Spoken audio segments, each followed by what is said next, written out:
Bisa? Ya, Bu. Oke. Terus. Dari tadi kok.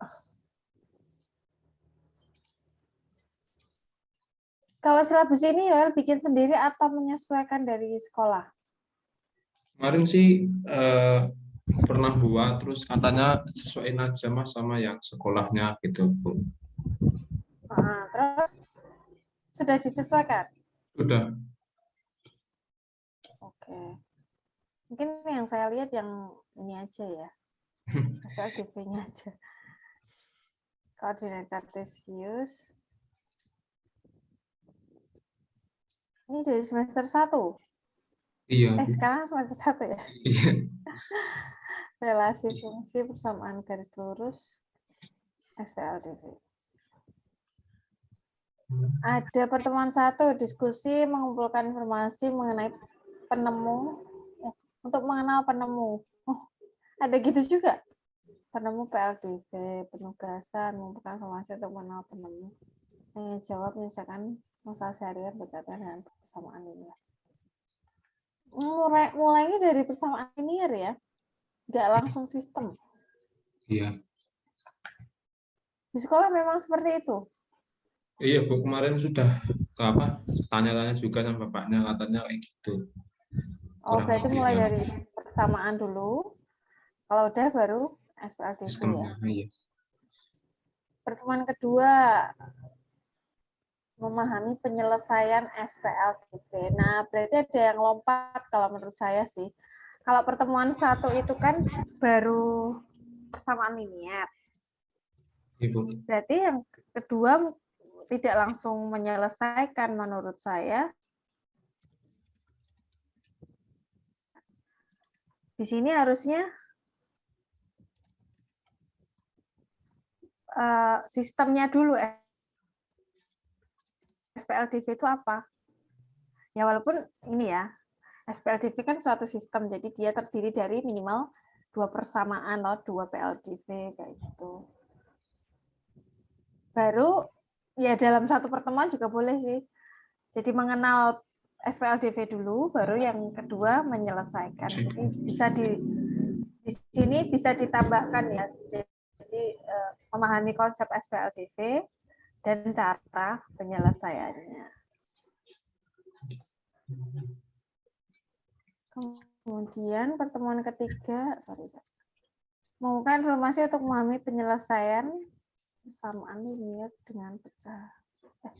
Kok balik ke PLDV lagi?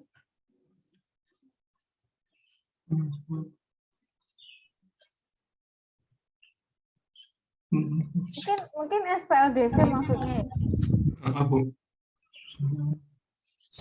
yang ini.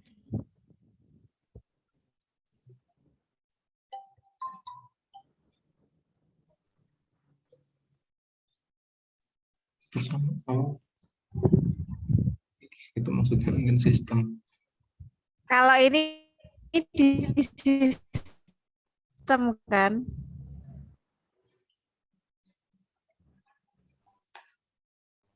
Kayaknya SPLDV yang pecahan maksudnya gitu ya. Iya, Bu. Oke, berarti ini yang pecahan. Pecahan tuh maksudnya koefisiennya pecahan atau gimana? Mungkin koefisiennya yang pecahan sih, Bu. Nanti biar gimana Oh anaknya ya. biar dijadiin kayak bentuk semulannya sih. Kemudian pertemuan 4 mengumpulkan informasi untuk memahami penyelesaian penerapan. Maksudnya penerapan SPLDV yang kehidupan sehari-hari gitu. Iya, Bu.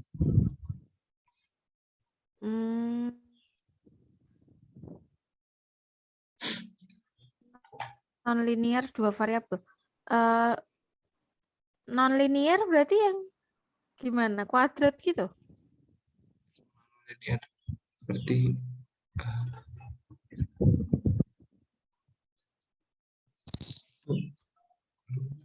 kemarin ada tambahan sih, Bu. Ini sudah ku kirim ke gurunya, terus gurunya nambah sedikit. Nah, itu mungkin di pertemuan 5 itu, Bu, yang non-linear itu maksudnya gurunya.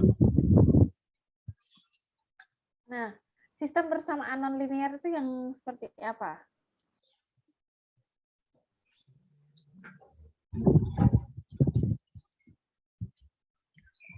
Kalau saya itu juga apa Ibu belum kurang memahami yang sistem yang nonlinear itu sih. Aku juga barusan kemarin-kemarin buka lagi kok baru dengar ya gitu. Soalnya kebayangan saya kalau nonlinear itu yang misal kuadrat dan linear, jadi gabungan. Ada kuadrat dengan kuadrat. Tapi kalau yang seperti itu kayaknya untuk SMP belum. SMA iya, SMA ada kan sistem persamaan yang kuadrat dan linear, linear dan kuadrat dan kuadrat kayak gitu. Tapi kalau SMP kayak mana ya? Malah saya nggak kebayang. Nah, untuk terus tadi kan pertemuan keempat dipisah ya, ada penerapan. Kalau UL pakainya kontekstual, menurut saya tidak terpisah. Jadi dari awal SPLDV atau dari awal persamaan sudah pakai konteks. Ya, Bu. Jadi kan kontekstual itu hampir sama seperti problem based learning sebenarnya ya. Diawali dengan masalah yang kontekstual kayak kehidupan sehari-hari, kemudian masuk ke materi. Pertemuan 1 oke, persamaan, pertemuan 2 mulai SPLDV. Kemudian SPLDV itu kan penyelesaiannya beberapa metode kan? Iya, Bu. Ada substitusi, eliminasi, grafik, sama dan gabungan. campuran.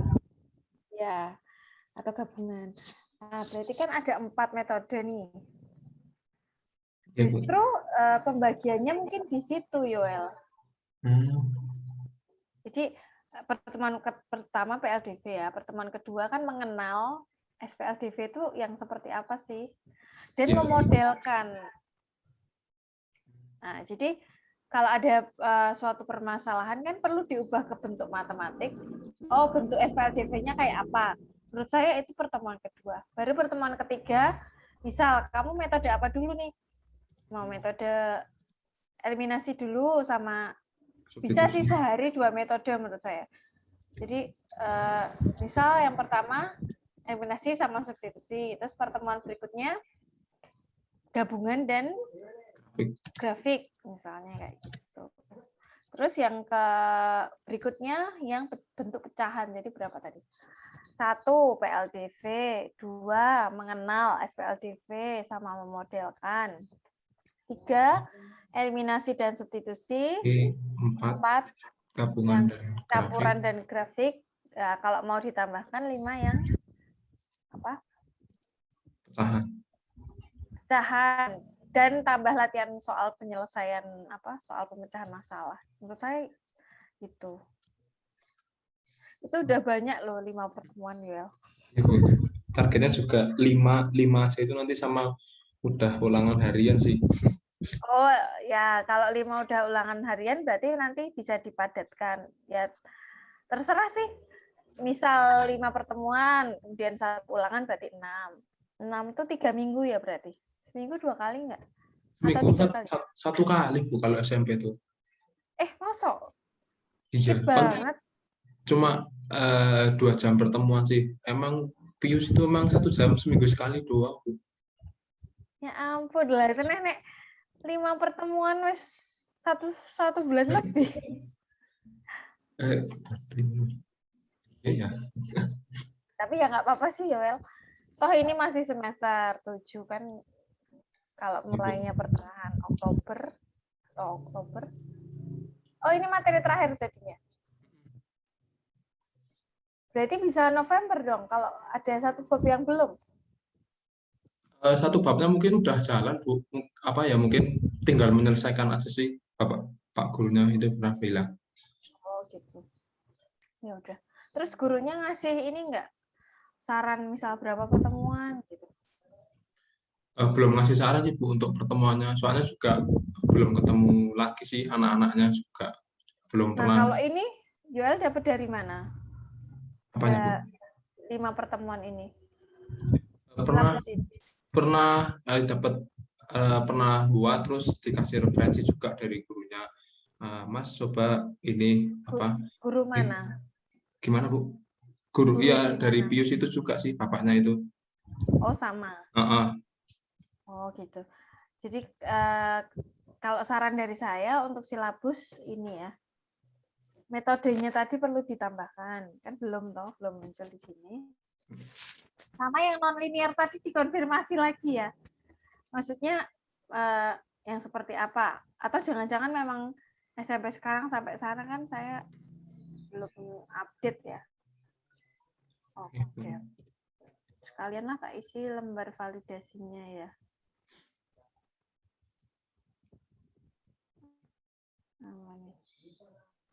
Kayak gimana kamu buat? Lembar validasi lihat dari mana ya? Kemarin apa? Nyempet nyari di internet, terus dapat, terus pernah ini sih Bu. Aku masih sempat kontak-kontakan sama guruku yang di SMA dulu. Tanya-tanya kira-kira punya nggak lembar-lembar validasi untuk skripsi. Ternyata kata beliau punya. Oh ya, mungkin saya juga bisa minta dari beliau sih Bu, sambil pelajar-pelajarin. Indikator pencapaian kompetensi dimasukkan dengan menggunakan indikator disposisi. Kok ada indikator disposisi di sini ya? Nggak salah nih.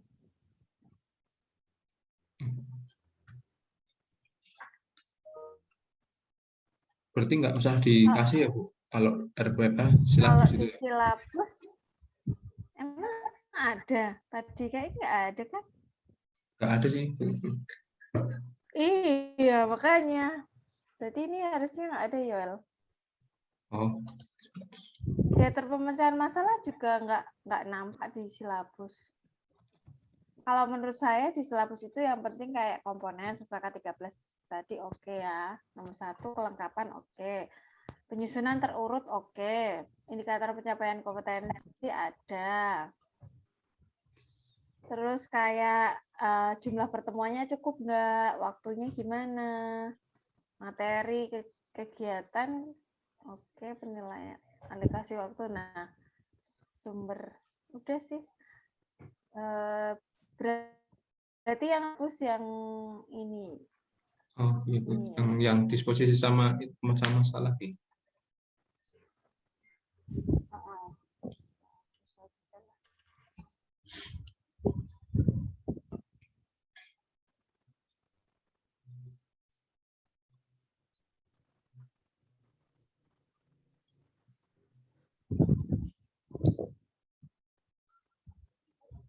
Iya, berarti dari 4. Biar langsung tak isi. Nanti kalau tak biarkan lagi, lupa lagi saya.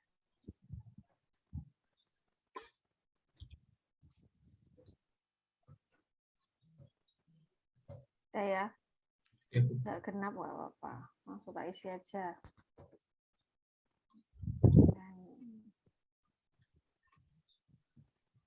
Kelengkapan, baik. Penyusunan terurut. Oke. Saya jarang sih ngasih nilai 5. Karena 5 itu kayak udah Sempurna. perfect banget. Oh, kalau 4 kan ya baik, tapi masih ada kurang sedikit nggak masalah. Jadi jangan berkecil hati kalau dapat nilai 4. Nah, nanti gurunya juga boleh memvalidasi ya, Yoel. Oh iya Bu. Jadi tidak hanya saya sih, gurunya juga boleh. Ini apa? Yang menilai siapa ini? Cuma ada yang memberikan nilainya. Jumlah skor. Nah, jumlahnya gimana nih? Kok jumlah skor total kalau jumlah lebih dari itu. Menurut saya nggak usah pakai skala penilaian. Ini apa saja ya? Iya. Jadi nggak usah pakai ini. Langsung kesimpulannya aja. Dapatkan dengan sedikit. sedikit revisi. Nah, terus baru saran. Ini kurang naik 1 ya. Nah, komentar saya tadi apa? Metode apa? Tambah. Metode penyelesaian ya.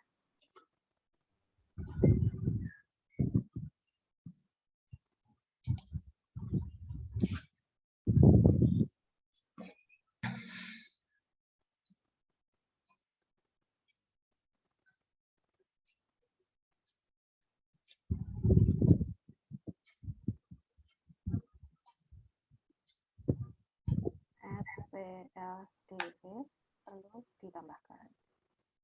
Kamu TS nggak hari ini? Tadi pagi Bu, jam 7 udah selesai tadi. Apa lagi? Gimana Bu? Oh sudah ya. Oh ini tadi memahami konsep SPLDB ya. Atau ini aja lah. Sekarang tanggal berapa ya? 12 Oktober Bu.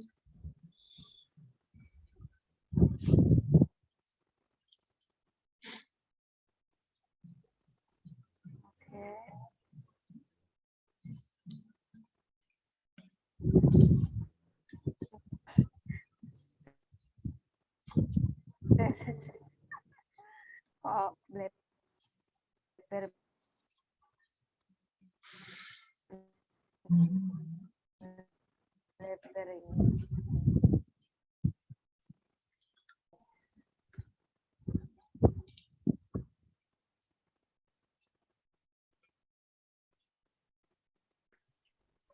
mungkin sambil Zoom Pak ya.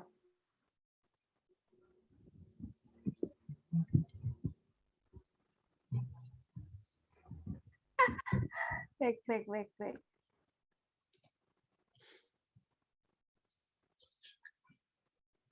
Nggak bisa ya. Nanti tanda tangannya tak lengkapi aja lah ya. Iya. Tak ketik aja ya.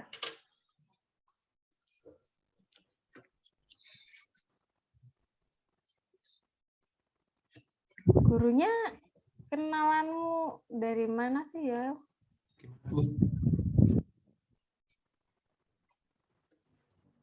Hah? Gimana tadi? Kok bisa kenal SMP Pius itu dari mana? Oh, alumni sana dulu saya Bu. Oh, berarti itu gurumu dulu. Kebetulan yang kelas 8 ini guru baru Bu. Jadi ya baru kenal kemarin sih. Tapi yang pas magang kemarin memang guruku dari SMP udah kenal. Oh, oke. Paham ya yang S. Iya, Bu.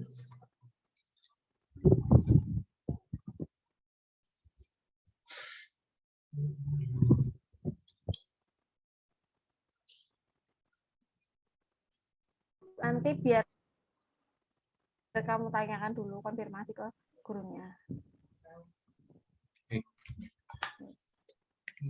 Sekarang yang RPP. Nah, kamu udah baca-baca yang teori kontekstual belum, Yuel? Yang untuk di ini dari kontekstual tuh yang seperti apa?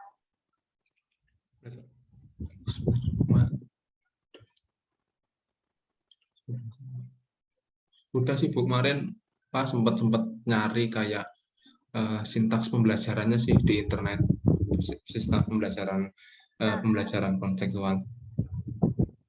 Oke, kontekstual itu bisa ada dua, bisa disebut model atau pendekatan. Nah, kamu perlu memperjelas itu yang mana. Kalau dia pendekatan, maka dia hanya ada komponen-komponen tapi bukan sintak pembelajaran. Tapi kalau kontekstual sudah dianggap model, berarti ada sintak pembelajarannya. Iya. Kamu yang mana? Kemarin sih nyarinya yang model sih, bukan sambil belajar sambil ngisi RPP-nya tuh yang model, tapi ada yang model berdasarkan ada sintaknya juga. Oke, sumbernya apa? Sebenarnya kamu cukup pegang satu aja cukup sih. Walaupun nanti di bab 2-nya banyak. Dari mana sumbernya itu? Sumber nyari sintaknya atau Ya, sintaknya. kemarin dari ini sih Bu, dari internet sih. Ya, Ya. internet apa? Kalau dia blog, nggak bisa. Kalau yang bisa itu buku atau jurnal. Aku kemarin ngambilnya kayaknya dari Blogspot deh Bu, ini Bu. Nggak boleh, nggak boleh. Nah, itulah kenapa terserah kamu cari. Ya, maksudnya nggak harus banyak. Pertama pegang satu. Karena apa? Karena kita fokusnya bikin instrumen dulu ya. Bab 1, 2, 3 itu ini di skip dulu. Jadi dibalikkan. Nah, tapi Yoel tetap harus pegang satu teori tentang CTL ini. Contextual Teaching and Learning. Jadi, boleh kamu cari contextual teaching and learning atau model kontekstual, bla bla.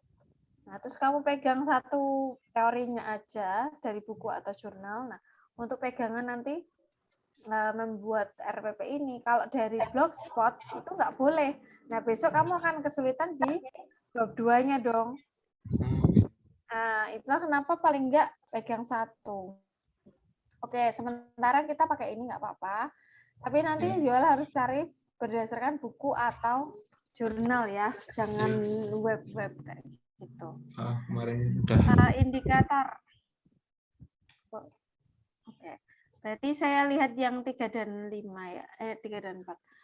Mendefinisikan. Nah, kalau di SMP jangan mendefinisikan, tapi misalnya menyebutkan pengertian. Nah, itu ya. Menjelaskan pengertian itu boleh. Menentukan nilai variabel persamaan linear dua variabel dalam nilai variabel itu maksudnya apa? Nomor 34 353 ini. Persamaan variabel. Mungkin ini Menyelesaikan. Iya, mungkin kayak gitu menentukan kayak harganya satunya itu berapa gitu. Penyelesaian. Iya. Oh, berarti ini yang sistem atau PLDV? Kalau PLDV berarti dibalik di atas. Persamaan linear. Mungkin yang 353 itu sistem Bu, karena ya Sistem ya. iya kurang. Oke. Berarti menurut saya bukan menentukan nilai ya, langsung aja menyelesaikan sistem persamaan linear dua variabel dalam kehidupan sehari-hari. Atau dengan masalah kontekstual ya. Menyajikan hasil PLDV dan sistem menyelesaikan masalah. Nah, ini masih kurang rinci, Yoel. Seperti tadi yang saya sebutkan, dalam SPLDV kan ada 4 metode. Baiknya dijabarkan. Jadi, indikator 1 diubah. Indikator 1 menjadi menyebutkan pengertian persamaan linear dua variabel. Kemudian yang kedua, bukan menjelaskan model dong. Misalnya menentukan atau menentukan bentuk umum SPLDV ya kan, bentuk umumnya belum. Baru setelah menentukan bentuk umum mampu memodelkan masalah kontekstual menjadi bentuk SPLDV. Kemudian berikutnya menyelesaikan SPLDV dengan metode 1 apa tadi? Metode eliminasi. Bawahnya menyelesaikan SPLDV dengan metode substitusi. Terus bawahnya lagi dengan metode campuran, bawahnya dengan metode grafik. Baru yang ke 4.1 menyelesaikan masalah yang berkaitan dengan SPLDV.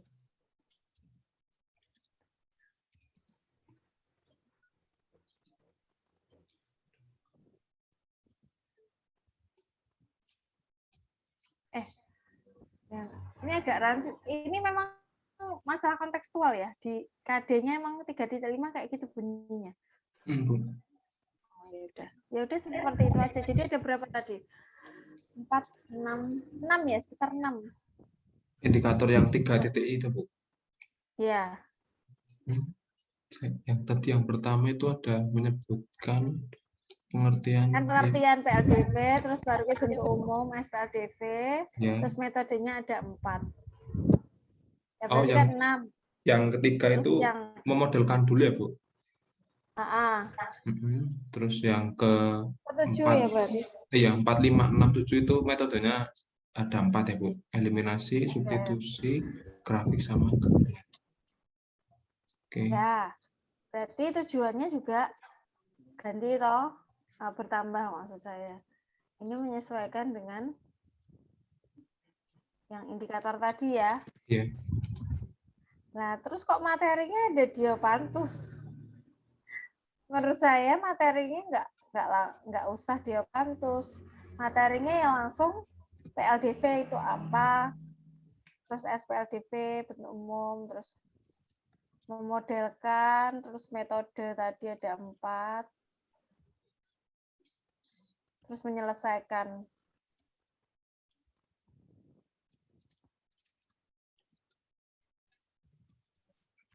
Pendekatannya saintifik ya. Terus model pembelajaran. Kok CRL apa CRL? Mungkin Kontekstual? itu kontekstual, Bu. Tipe. Bukan CRL ya, kalau di sini itu CTL, Contextual Teaching and Learning. Nah, tanya jawab dan penugasan itu bukan metode.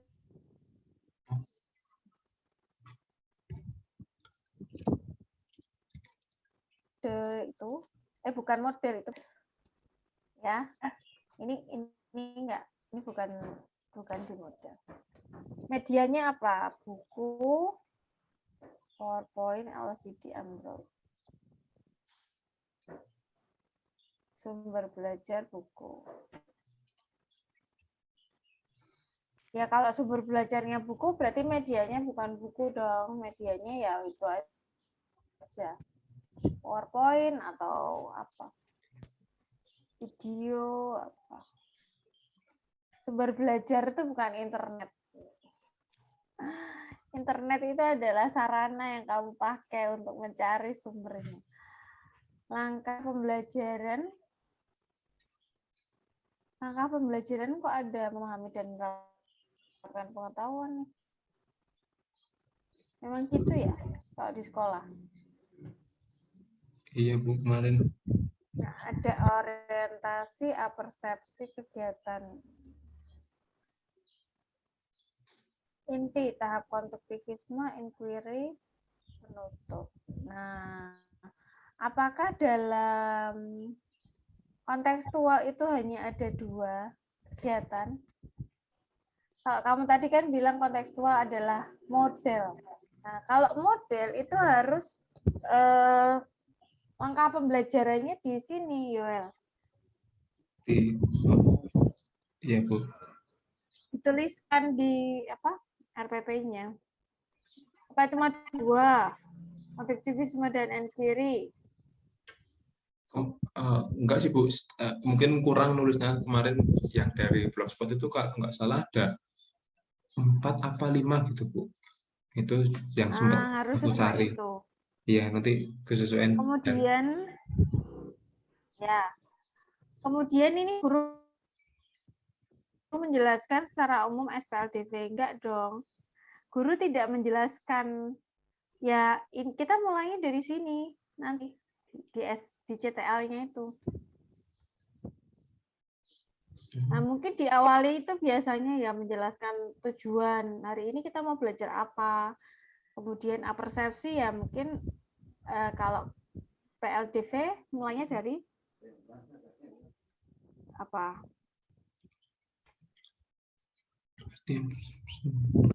Mungkin dari PLDV kan sebenarnya sudah belajar atau siswa sebelumnya? Iya, Bu.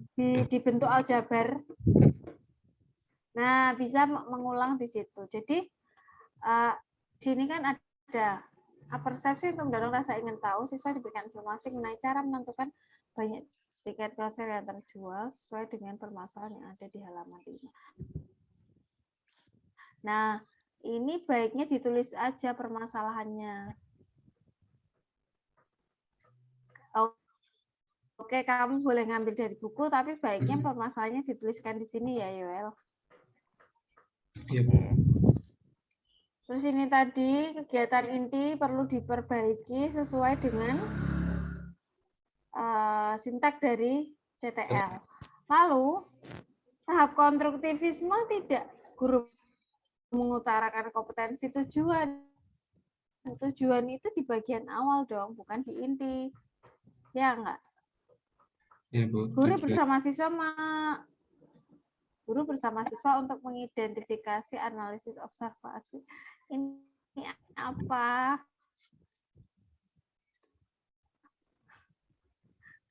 Kegiatannya apa coba?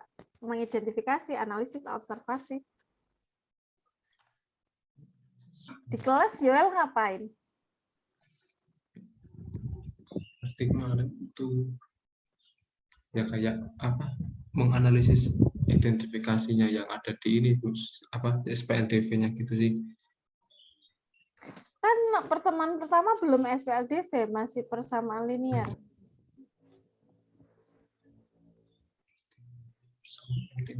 Oke.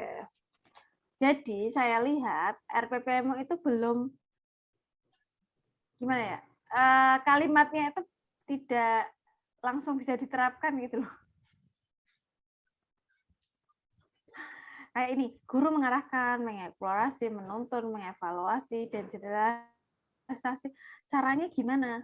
Nah, jadi yang dituliskan di RPP adalah ya kegiatanmu mau ngapain gitu loh. Oke, guru mengarahkan. Nah, mengarahkannya gimana? Misalnya guru membagikan LKS, kemudian meminta siswa melihat permasalahan satu. Itu kan jelas. Atau guru membagi kelompok. Jelas kan ngapain? Tapi kalau guru mengarahkan, mengevaluasi, menuntun, caranya gimana? Tidak langsung bisa diterapkan. Oke. Guru meminta untuk bekerja sama, kemudian siswa diminta untuk membuat pengertian. Nah, caranya gimana kok tiba-tiba membuat pengertian? Itulah kenapa kalau kemarin kamu tanya, Bu, harus pakai LKPD enggak? Sekolah enggak? Ya, tergantung kebutuhan. Kalau menurut saya, ketika kamu milih pembelajaran kontekstual, itu akan mudah jika pakai LKPD. Karena kan diawali dari masalah, kemudian diidentifikasi, kemudian dibentuk persamaan, dan lain-lain. Gitu. Kemudian di sekolah daring atau luring? Mungkin masih daring sih, Bu. Belum ada informasi untuk ke sekolah. Oke. Kalau masih daring, Yoel pakai LKPD-nya bisa live worksheet. Pernah dengar? Pernah sih, Bu, live worksheet, tapi belum pernah buka. Belum pernah pakai kan? Belum. Kamu bisa ngobrol sama Tias karena Tias mau mengembangkan live worksheet. Jadi sebenarnya Yoel bisa pakai contoh-contoh. Kamu bisa sih cari di internet contoh LKS, SPLDV itu kayak apa sih? Cari aja. Terus kamu bisa kamu adopsi, diambil kemudian tapi dikemas dalam bentuk lain, dalam bentuk live worksheet. Bedanya kalau live worksheet itu siswa bisa langsung ngisi di situ. Isi di mana? Di file itu. Tapi kalau dirasa berat dan siswa tidak didukung di sana, nah jadi kamu perlu konfirmasi juga ke guru, Pak, internet siswanya gimana? Kalau pembelajaran pakai misalnya LKS digital itu gimana? Mungkin nggak? Kalau misalnya, oh susah sinyal di sini Mas, ya udah pakai Word biasa, bikin LKS-nya di Word. Mereka nanti ngisinya di Word biasa juga nggak apa-apa. Jadi menyesuaikan dengan sekolah. Jadi sebelum buat, baiknya konfirmasi ke guru bagaimana kondisi pembelajaran di sana, internetnya bisa lancar nggak, Zoom-nya, dan lain-lain. Kemudian ini masih perlu diperbaiki ya kegiatan intinya. Tadi menyesuaikan dengan pertemuan tadi, kemudian penutupnya sih biasalah penutup paling kesimpulan, refleksi, terus mengingatkan besok kita belajar apa, sudah selesai. Kemudian boleh juga Yoel memberikan kuis sederhana di akhir, kayak untuk ngecek aja sih sebenarnya siswa tuh paham nggak seharian 2 jam ini dijelasin atau belajar tuh paham nggak, itu bisa pakai kuis. Nah kalau mau mudah itu benar salah aja. Misal berikut ini kamu sebutkan persamaan, misalnya 2x ditambah 3y sama dengan 4 adalah persamaan linear 2 variabel. Benar, salah. Kayak gitu-gitu aja. Misal 3-5 soal. Udah. Jadi kamu tahu, oh siswanya paham nggak sih? Mau pakai Quizzes boleh, mau pakai Google Form boleh. Intinya yang memudahkan kamu nggak perlu koreksi. Kamu udah langsung tahu hasilnya baik atau enggak. Gitu. Ya. Iya, Bu. Pertemuan 2 masih sama ya, hampir sama ya. Ini malah nggak ada sintaknya. Jadi nanti sintaknya itu di bold. Oh, Bu. Di sini kayak yang tadi itu loh, Maha. Nah.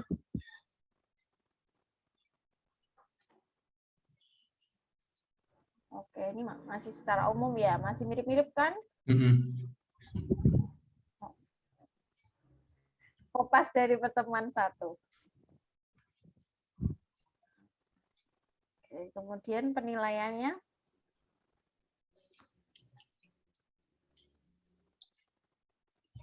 Menurut saya penilaiannya disesuaikan dengan UL aja. Kalau UL sikapnya disposisi ya disposisi. Bentuknya apa? Angket kan, tekniknya angket. Jadi mungkin kalau guru memang banyak ya yang di awal yang dilihat ada disiplin, jujur dan sebagainya. Tapi karena ini RPP untuk penelitian, maka kamu cukup sikapnya yang dilihat disposisi, pengetahuannya, kemampuan penyelesaian masalah. Terus bukan tugas, tapi rubrik penilaiannya ya langsung tes kemampuan pemecahan masalah. Terus keterampilannya, ya sebetulnya kemampuan pemecahan masalah itu sekaligus pengetahuan dan keterampilan kan. Gitu. Nah terus menurut saya di bawah ini Joel sendiri terus mengetahuinya 2. Mengetahuinya. Guru dan kepala sebagai peneliti. Terus sini gurunya siapa? Terus ini kepala sekolah. Ya. Jadi yang mengetahui 2. Berarti nanti untuk yang aku agak ke bawahnya di antara ini ya Bu, kepala sekolah sama gurunya ya. Yoel malah di atas sendiri. Ini kamu benar di sini. Capseknya pindah ke bawah. Terus ditambah ini guru. Oke. Berarti RPP-nya belum saya validasi ya? Iya, Bu. Karena nanti kalau saya validasi masih sangat kurang. Oke. Nah, sekarang soal. Ya, sudah belajar atau sudah baca kemampuan pemecahan masalah? Jadinya menurut siapa? Kemarin menurut ini sih Bu, Polya kalau nggak salah. Aku kemarin juga buka-buka di bukunya sih. Oke, boleh. Pakai Polya ada berapa tahap? Kalau Polya kemarin yang baca, kalau saya nggak salah itu ada 5 tahap kayaknya Bu. Apa aja? Kemarin apa sih? Kemarin sudah baca, agak lupa sih Bu untuk tahap-tahapnya.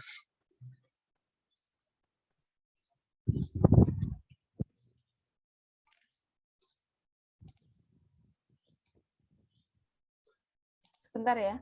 Ya, Bu.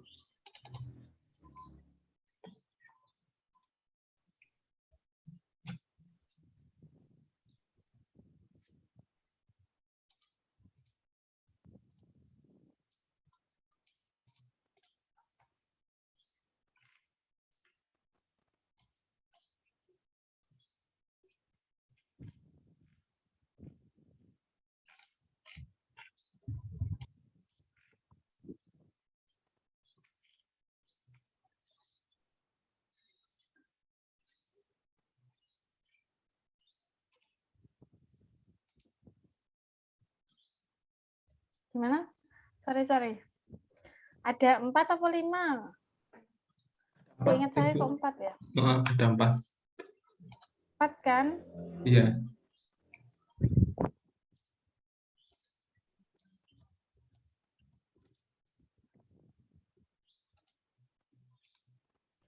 Jadi ada 4. Nah, 4 itu kalau di sini pisah-pisah ya. Satu soal, satu indikator. Enggak, karena itu kemampuan pemecahan masalah, itu satu soal sudah memuat semuanya. Kan ada pertama memahami masalah, kemudian kedua merencanakan penyelesaian, yang ketiga menyelesaikan, yang keempat adalah menyimpulkan dan looking back ya. Iya, Bu. Kalau nggak salah 4 ya. Nah, jadi di bagian nggak ada tuh menggunakan matematika secara bermakna, menjelaskan dan menginterpretasikan hasil, menerapkan strategi, merumuskan masalah. Nah, coba deh cek indikator pemecahan masalah lagi. Kalau pakai Polya harusnya itu 4 atau 5, saya juga lupa sih. Antara menyimpulkan dan looking back itu digabung atau enggak. Jadi indikatornya tetap 5-5-nya ada ya, atau 4-4-nya ada. Jadi cek lagi indikatornya. Lalu sebelum soal itu harusnya ada indikator soal juga.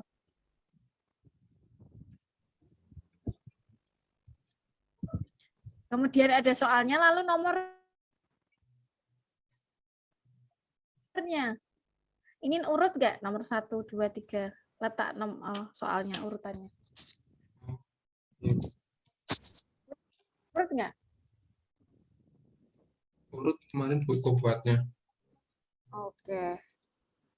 Kemudian tidak langsung skor. Skor itu nanti di kunci jawaban. Jadi sebenarnya kalau di kisi-kisi itu adalah indikator pemecahan masalah, indikator soal dan nomornya saja sudah cukup. Kemudian nanti ada kunci jawaban dan skor sendiri. Kemudian skor nanti juga harus sesuai dengan indikator. Kalau indikator 4, memahami soal. Bagian mana sih memahami? Oh, dilihat dari yang dituliskan, diketahui, dan ditanya. Kalau dia bisa nulis, berarti paham. Kemudian merencanakan. Bagian mana sih yang merencanakan? Nah, gitu. Sebuah lapangan berbentuk persegi panjang memiliki keliling 44. Jika lebarnya 6 lebih pendek dari panjangnya, cukupkah informasi di atas untuk menentukan panjang dan lebar dari persegi panjang? Kalau cukup, selesaikanlah masalah tersebut. Tapi kalau belum cukup, lengkapi. Nah, kuncinya belum ada ya? Belum dibuat? Belum, Bu. Oke. Max dan Alexa bekerja pada sebuah pabrik. Max misalkan 3 baju setiap jam dan Alexa 4 baju.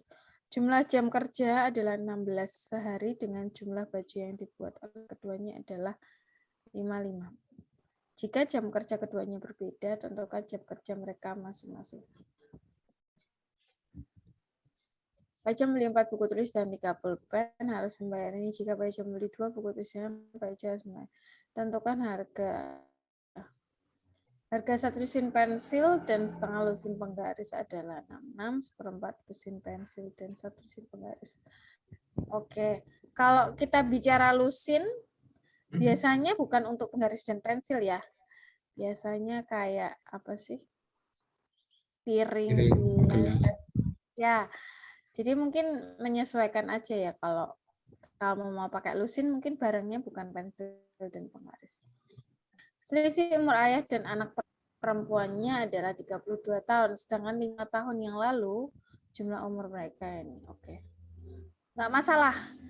Soalnya yang perlu diperbaiki formatnya ya, tadi yang seperti Oh iya, saya Bu. sampaikan, indikator soalnya belum ada. Kemudian kunci jawaban sama penskor. Oke. Kunci Tambahkan jawaban, dulu ya, Yoel, kunci jawaban soal. kunci jawaban itu berarti dibuat langkah-langkahnya terus langsung dibuat skor maksimalnya gitu ya, Bu. Misalkan skornya 15 langsung. Ya, Hmm. skor tiap indikator. Oh iya, Bu. Indikator memahami kan. Oh, di bagian mana? Bagian diketahui ditanya. Oh, skornya berapa?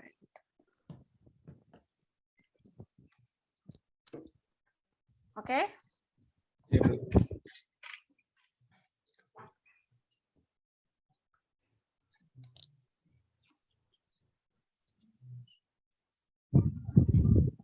Berarti yang validasinya juga belum saya lihat ya. Belum saya isi maksud. Tapi coba tak lihat lagi. Kesesuaian, pencapaian indikator, perencanaan rumusan tujuan, ketepatan materi ajar, ketepatan metode.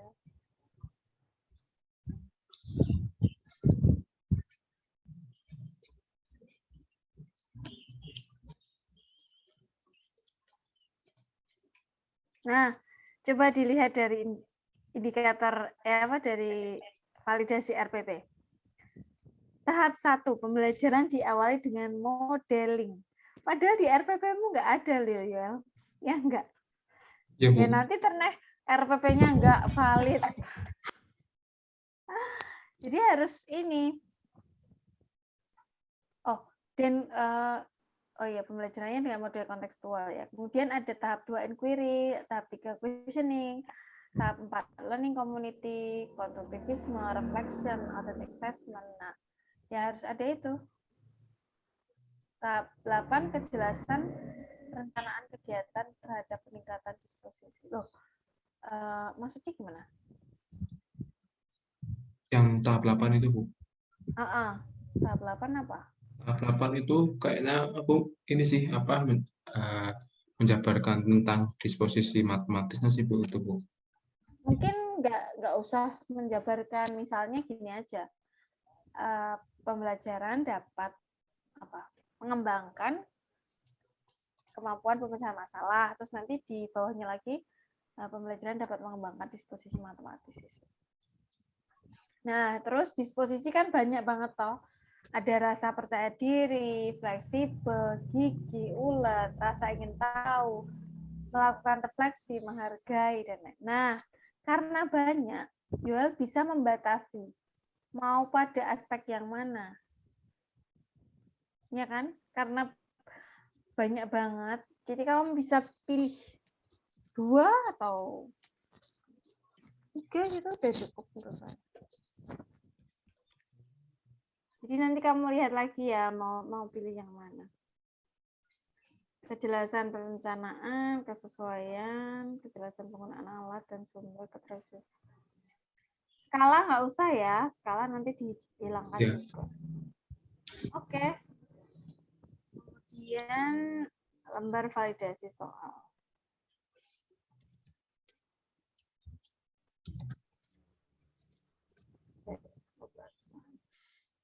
Soal sesuai dengan kompetensi dasar, isi materi sesuai dengan indikator,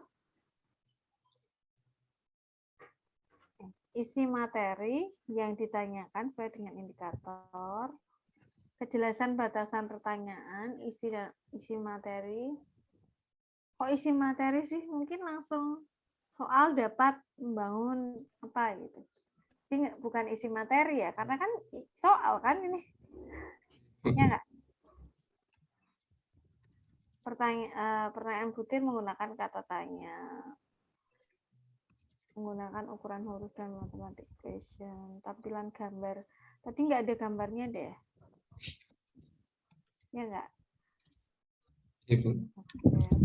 Mungkin dikurangi aja ya aspeknya. Mungkin ini yang penting ada salah satunya bahwa soal dapat mengukur kemampuan pemecahan masalah. Yang paling penting itu. Nah, di sini tadi ada nggak ya? Belum malahan. Ya. Jadi yang perlu dalam soal itu adalah soal dapat mengukur kemampuan pemecahan masalah. Kemudian yang disposisi tadi kemarin bingung ya, apa yang dibingungkan? Kemarin apa? Ini sih Bu udah coba buat, tapi kan bingung mau ngambilnya berapa. Bu kemarin coba buat itu sambil cari-cari di internet ada sekitar 40 yang aku dapat. Nah, itu bingung kira-kira mau diambil 20. Nah, 20-nya itu kira-kira udah pas belum sama yang mungkin yang kira-kira buat anaknya nggak terlalu berat gitu sih. Oke. Untuk anak SMP itu maksimal 25 aja, Yoel. Jadi silahkan kalau misalnya kamu dapat 40 ya dikurangi sampai maksimal 25. Mau 20 boleh, maksimal 25 boleh. Kemudian yang itu tadi ya, indikatornya dikurangi aja. Jadi dibatasi kamu disposisinya mau aspek yang mana gitu. Karena kalau 7 tadi kebanyakan. Nanti malah ada yang tidak terukur. Kemarin juga sama sih si siapa? Mahasiswa bimbingan saya angkatan 17 kan Sherlyn itu juga meneliti tentang disposisi. Dia juga sama indikatornya banyak gitu kan. Terus untuk anak SMP juga. Nah, terus saran penguji itu kemarin disposisi kan cukup luas nih. Boleh baiknya mending beberapa aspek aja, tidak usah semua. Lebih baik beberapa aspek tapi terangkum daripada semua tapi kayak ada yang terlewat gitu. Kalau kamu mau ini boleh sih mau tanya-tanya ke Mbak Sherlyn itu juga boleh. Iya, mungkin nanti coba tanya sih. Aku juga Tahu orangnya nggak? tahu sih orangnya tapi nggak deket. Dulu pernah ketemu pas ini sih Kompai. Sherlyn Matul, tahu kan? Iya, tahu. Kemudian LKS tadi ya, di PR-nya masih RPP, kemudian tanya ke guru materi, sama pertemuan boleh dikonfirmasi juga, Pak kalau segini gimana? Oh kalau gurunya bilang kebanyakan ya udah dipadetin aja. Lalu apa tadi? RPP sintak TTL, kemudian soalnya ditambahkan kunci jawaban, lalu angka disposisi belum ya? Gitu sih. Yang angket disposisi kemarin perlu divalidasi juga nggak sih Bu? Apa langsung? Iya, perlu. Jadi yang divalidasi RPP, LKS, kalau pakai LKS, kemudian tes sama angket ada 4. Karena kemarin pas yang lembar validasi yang disposisi itu udah nyari kemana, nyari di internet bolak-balik kayaknya nggak nemu sih Bu. Ada, Iya. hanya Sherlyn. Oh Hanya iya. Sherlyn. Iya nanti. Punya kontaknya enggak? Kalau nggak punya nanti ya tak Nggak punya kasih. sih Bu. Ya boleh nanti tak kasih. Terus kalau bab 1 nanti aja ya dibahasnya. Kita fokus ke instrumen karena bentar lagi kan kamu udah mau ambil data. Iya, Bu. Itu dulu yang dimatakan.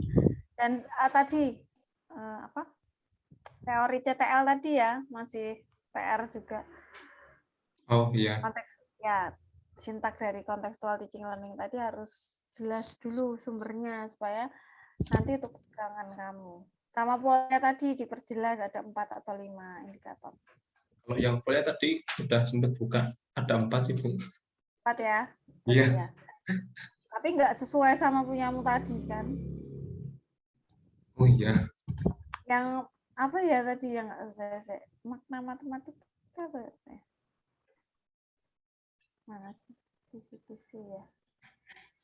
Ini di Polya itu nggak ada menggunakan matematika secara bermakna deh. Ini yang terakhir ini.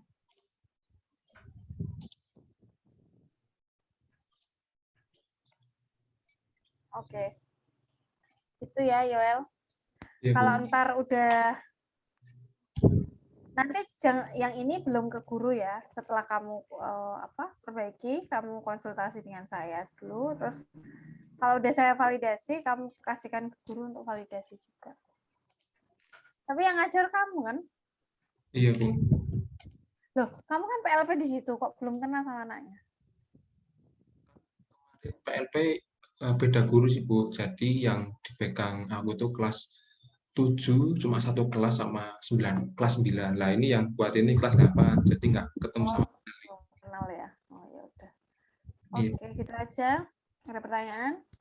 Sama ini sih Bu, mau sedikit tanya, kira-kira nanti pas ambil data itu seharusnya yang aku lakukan itu ngajar sampai nanti ulangan harian, atau pernah nggak sih Bu, si skripsi itu pernah yang ngambil data itu tapi yang ngajar bukan bukan penelitinya langsung, kayak gurunya gitu yang malah ngajar.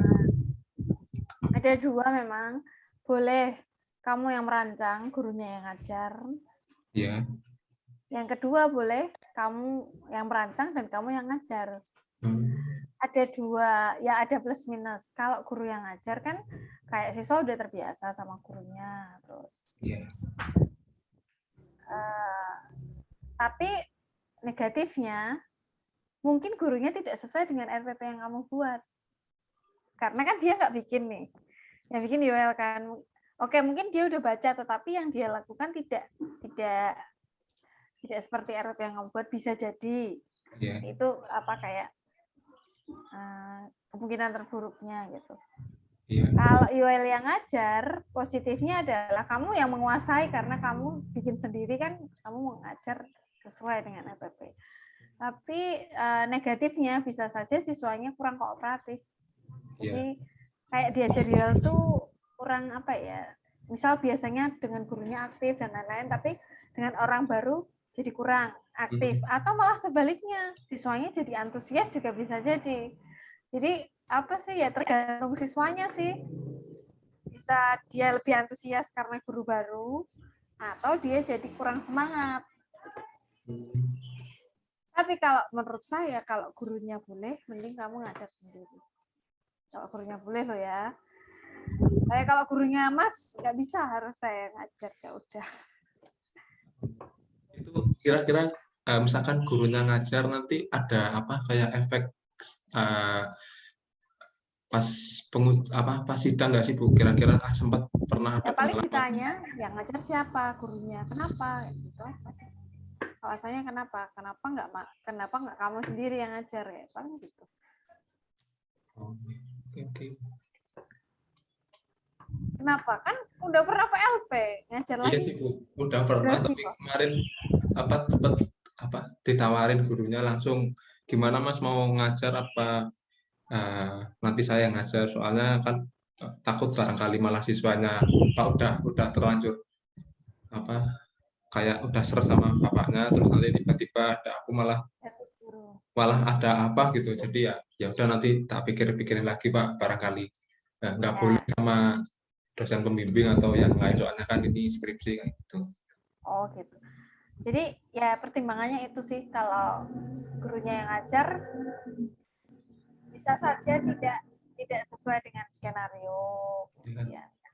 Tapi positifnya mungkin siswa udah kenal, udah biasa.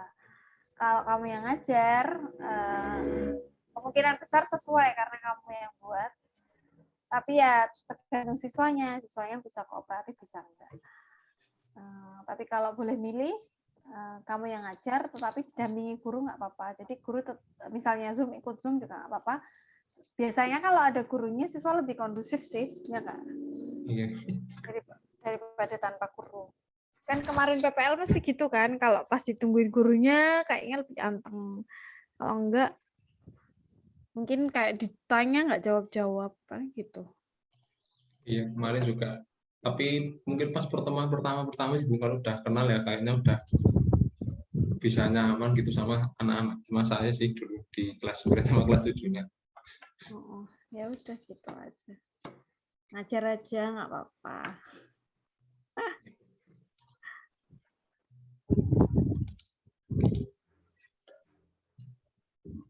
Oke, ada lagi?